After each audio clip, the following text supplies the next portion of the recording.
Quetta Gladiators के bowling coach Tanveer Ahmad अभी भी उस उम्मीद के साथ बैठे हैं कि हम प्ले ऑफ में चले जाएंगे। ठीक है, अब पता नहीं तनवीर भाई किन ख्यालात में और किन सोचों में गुम है। ठीक है, अपनी टीम की उनकी परफॉर्मेंसेस तो बिल्कुल बेकार है। ठीक है, अभी तक भाई साहब क्वेटा ग्लैडिएटर्स ने ना 8 मैच खेल लिए हैं। ठीक है, 2 मैच ही बाकी हैं, डू और डाई की सिचुएशन बन चुकी है। 8 मैचेस खेले हैं, 5 हारी है, 3 जीते हैं। ठीक है, और अगर भाई साहब अगले 2 मैचेस में से एक भी हार जाएगी ना क्वेटा ग्लैडिएटर्स, तो प्ले ऑफ में तो बढ़ गई, प्ले ऑफ में तो नहीं जा पाएगी। ठीक है, पेशावर ज़ल्मी ऑलरेडी जा चुकी है, Multan Sultan already play of में चली गई है। ठीक है, इस्लामाबाद यूनाइटेड भी ऑलमोस्ट चली गई है क्योंकि उसने 7 मैचेस खेले हैं और 4 जीते हैं, 2 हारी है। ठीक है, तो अब भाई साहब मुकाबला पता है किन टीमों के दरमियान है? क्वेटा ग्लैडिएटर्स, हैदराबाद किंग्समैन, लाहौर कलंदर और कराची किंग्स। ठीक है, रावलपिंडी तो ऑलरेडी बाहर हो चुकी है।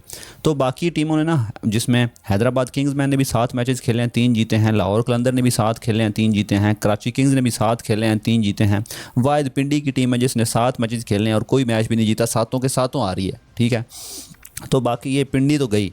अब भाई साहब मुकाबला जो है ना वो 4 टीमों में है। ठीक है, यानी कि क्वेटा ग्लैडिएटर्स, कराची किंग, लाहौर कलंदर और हैदराबाद किंग्समैन, इन 4 टीमों के दरमियान मुकाबला है कि कौन सी टीम जो है वो प्ले ऑफ के लिए जाएगी। ठीक है, जो प्ले ऑफ के लिए क्वालिफाई कर चुकी हैं वो मैं ऑलरेडी आपको बता चुका हूँ, जिसमें पेशावर ज़ल्मी है, मुल्तान सुल्तान है और इस्लामाबाद यूनाइटेड है। तो अब भाई साहब बाकी टीमों के तो फिर भी मुझे चांस लग रहे हैं क्योंकि 3-3 मैचेस बाकी हैं, लेकिन क्वेटा ग्लैडिएटर्स के तो ऑलरेडी 2 मैचेस बाकी हैं।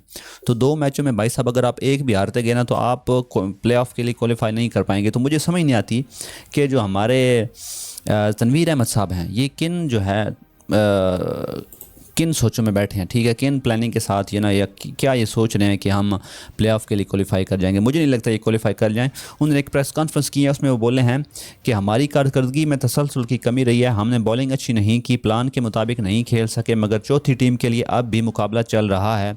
सोहेल तनवीर, सॉरी मैं तनवीर अहमद कह रहा था, सोहेल तनवीर। ठीक है, सोहेल तनवीर ने कहा कि बाबर और मेंडस को भी क्रेडिट जाता है कि उन्होंने बहुत अच्छा खेला, बाबर को ऐसा खेलता देखकर बहुत खुशी होती है।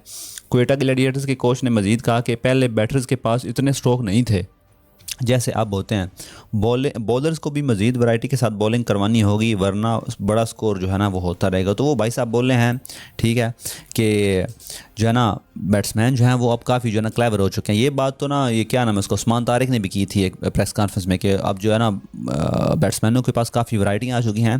तो इस तरह भाई साहब बॉलर्स के पास भी वैरायटियाँ आनी चाहिए। ठीक है, सोहेल तनवीर ने बोला है कि बॉलर्स के पास भी वैरायटियाँ होंगी तब भी जो है ना आप बैट्समैन को मुश्किल में डाल सकेंगे।